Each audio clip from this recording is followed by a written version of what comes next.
Good to have you there in compliments of the season. This is the Anglican Cable Network Nigeria, ACNN Television. You are on to the news on the hour.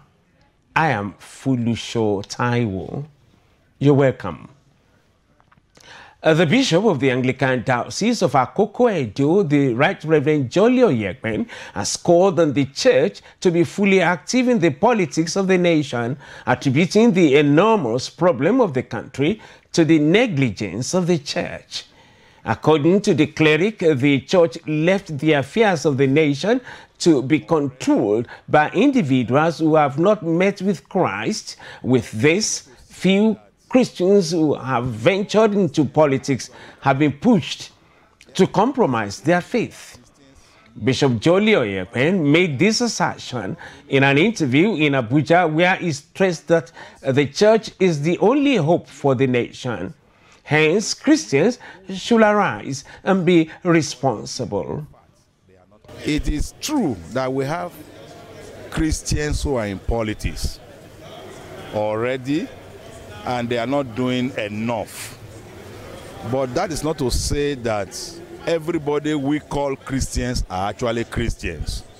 There are some persons who say they are Christians, yet they are not converted. By that, they have not really met with the Lord Jesus Christ. And when such people misbehave, you cannot blame them, because it is we who see them as Christians.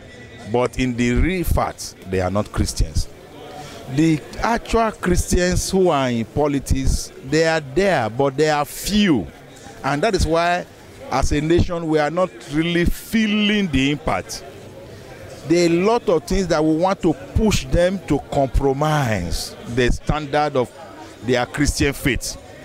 And so in order not to be pushed to the corner, you see they push to a certain extent and they relax. It is now that we must rise up. I have said it before. Christians must wake up and go en masse into politics. We don't need to wait for the few that are already there to impress us before we take the move. When we go en masse into politics, we will take the land over. Bishop Oyekben further stated that there is need for the Church to be united and be fully involved in the election processes. When we talk about Christianity now, we are not talking about denominations. If we wake up, we do the right thing, we can take over this land. Starting from registration, which had already passed, having your own PVC, going out during elections to vote, standing against corrupt practices within the election process.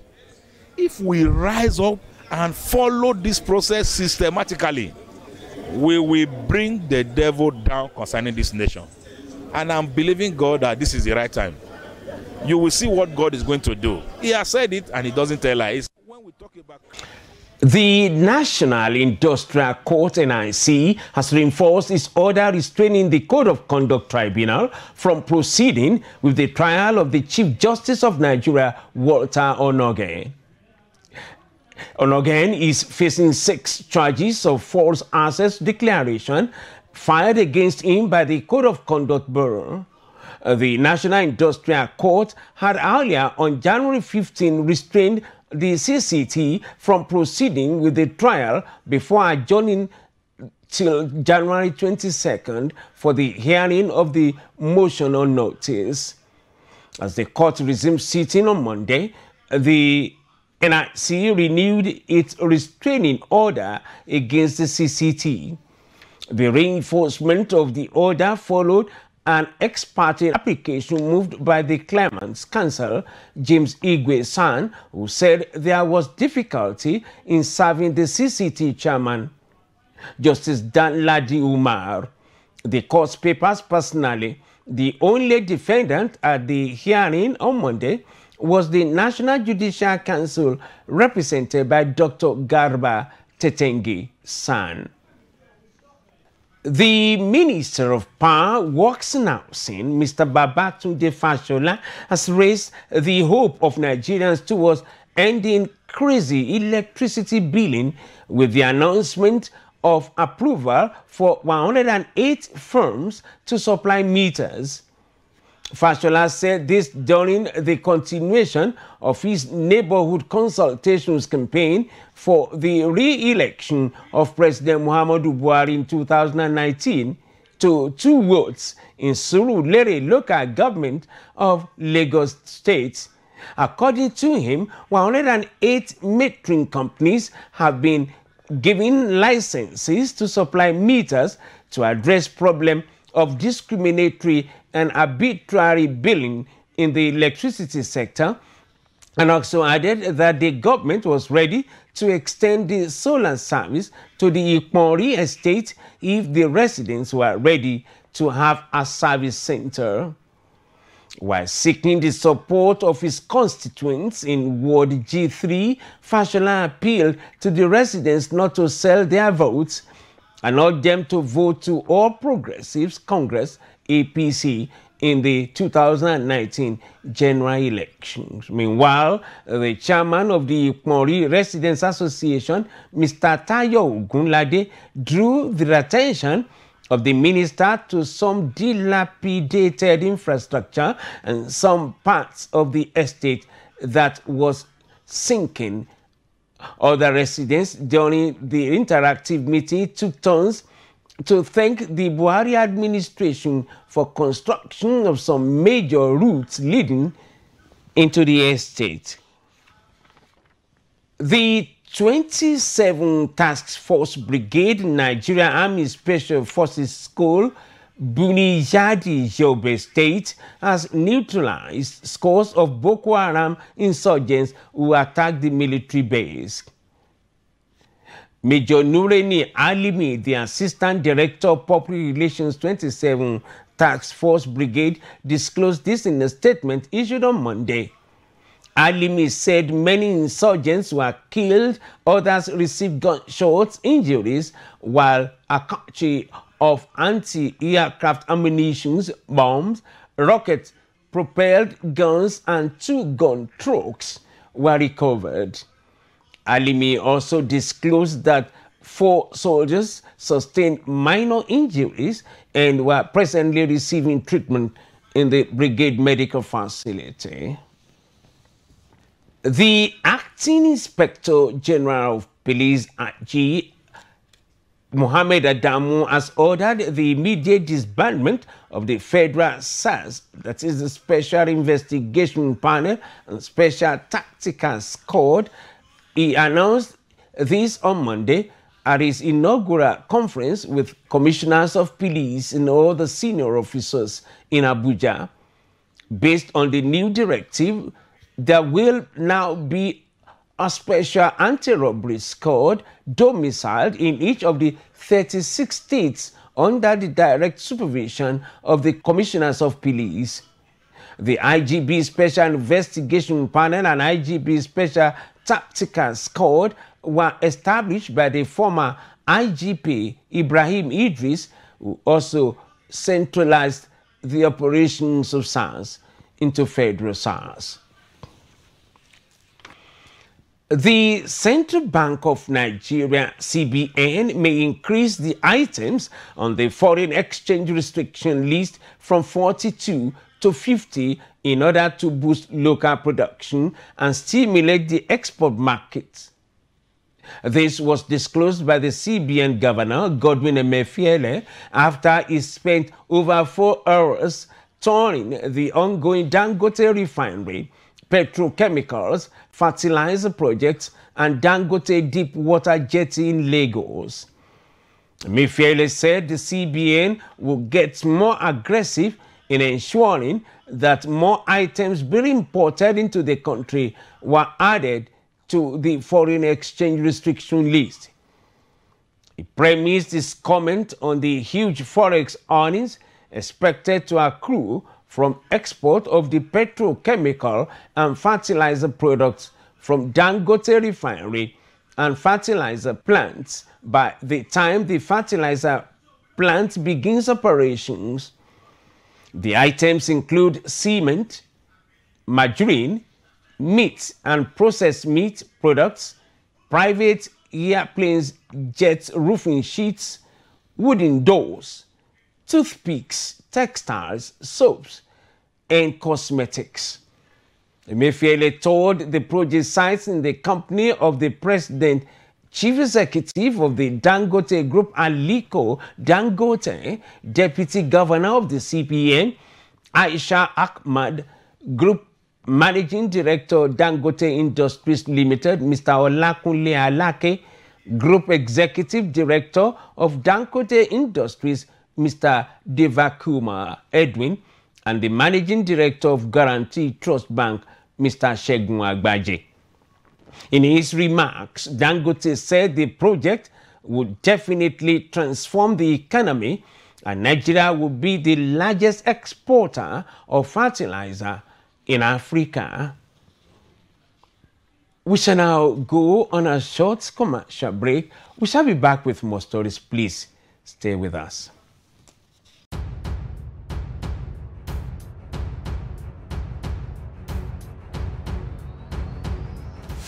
The Independent National Electoral Commission has spelled out the voting procedures for the 2019 general elections via its verified Twitter handle, INEC Nigeria.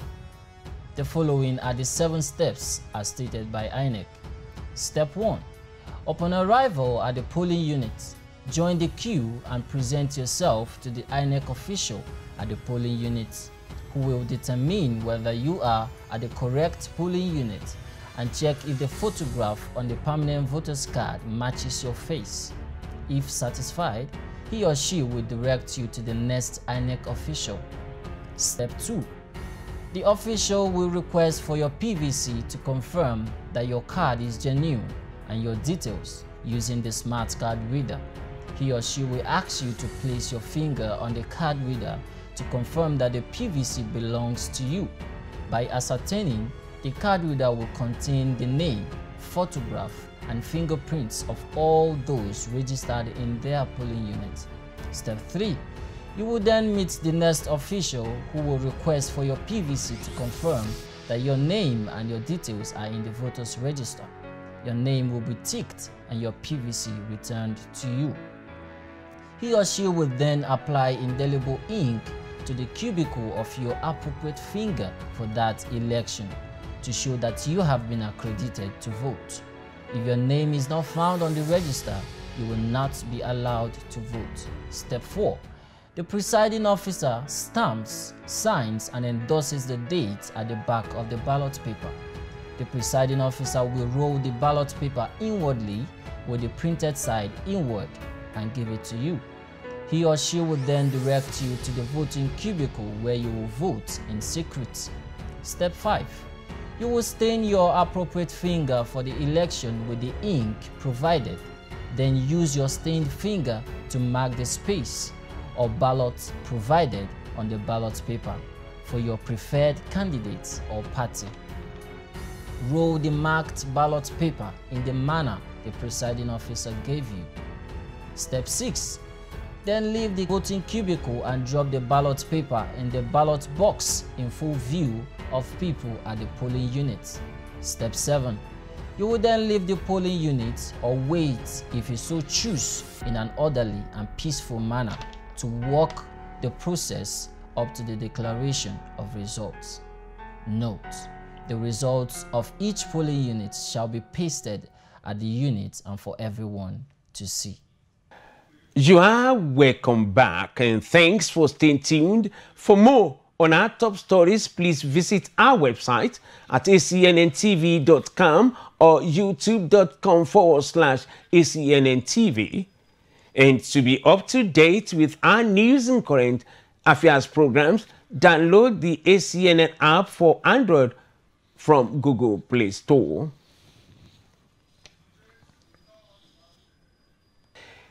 And now to some foreign news. The Anglican Consultative Council has announced its 17th triennial meeting of the Council ACC 17 to take place in Hong Kong from Sunday 20th April to Sunday 5th May, and its chairman, Archbishop Paul Kwong, has said that he hopes it will help the Anglican Communion to bring the fragrance of Christ to the world. The Council is one of 4 instruments of communion which helps to facilitate the cooperative work of the churches of the Anglican Communion, exchange information between the provinces and churches, and help to coordinate common action. Recall that at its last meeting in Lusaka in 2016, the ACC called on its provinces, the 40 independent national and international churches within the Anglican Communion, to establish a decade-long season of intentional discipleship. The Council will continue this theme at this year's meeting. Amongst the items on the agenda, the meeting will receive the work of the Safe Church Commission, which was tasked with developing a set of international guidelines and resources to ensure churches were safe places for all people, with a focus on children, young people, and vulnerable adults. The meeting will begin and end with special services in St. John's Cathedral, and each day will include time set aside for prayer and Bible study. At least 170 are found dead after they went missing from 2 separate shipwrecks on the Mediterranean Sea that left from Libya and Morocco.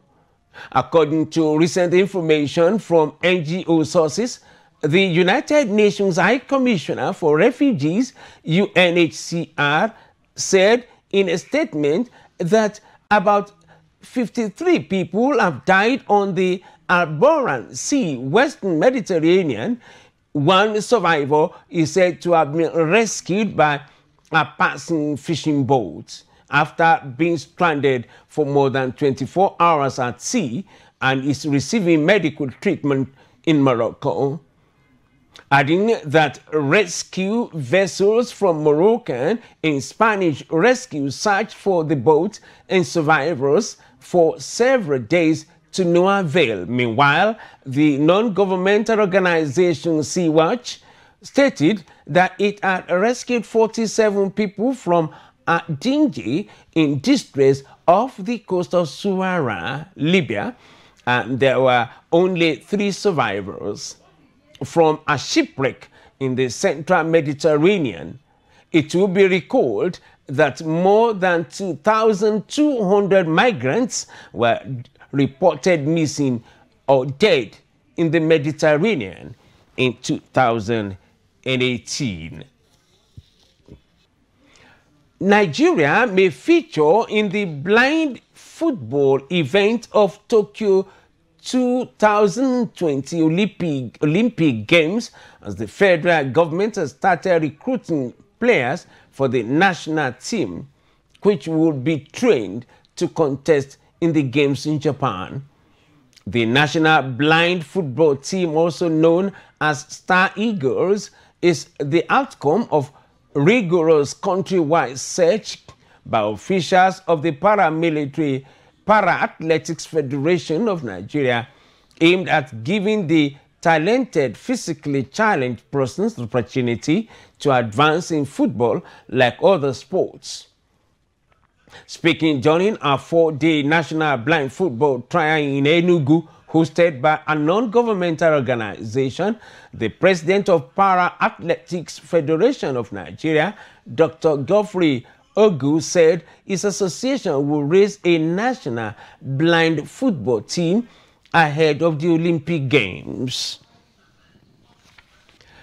Chelsea winger Victor Moses is ready to join Fenerbahce unless he is handed 200,000 euros by the Turkish giants if he helps the Istanbul club avoid relegation this season. According to Hotspur, Moses also wants to be compensated for the loss of his image if Fenerbahce are demoted. Fenerbahce are interested in signing Moses in this January transfer window. Moses, who still has 2 years remaining in his current deal with Chelsea, has also drawn interest from Cardiff City, Crystal Palace, and Fulham in recent weeks. The player has fallen out of favour at Chelsea since the Blues manager Maurizio Sarri took over from fellow Italian Antonio Conte earlier this season. The ex-Nigerian international has barely featured for Sarri's side so far this campaign and was not even named in the Chelsea squad that defeated Newcastle United 2-1 in the Premier League encounter on Saturday at Stamford Bridge. And so that's it on this edition of the News on the Hour. We want to thank you and thank you profusely for watching. I am Fulusho Taiwo. Please mend it. Don't end it in a hurry. God bless you.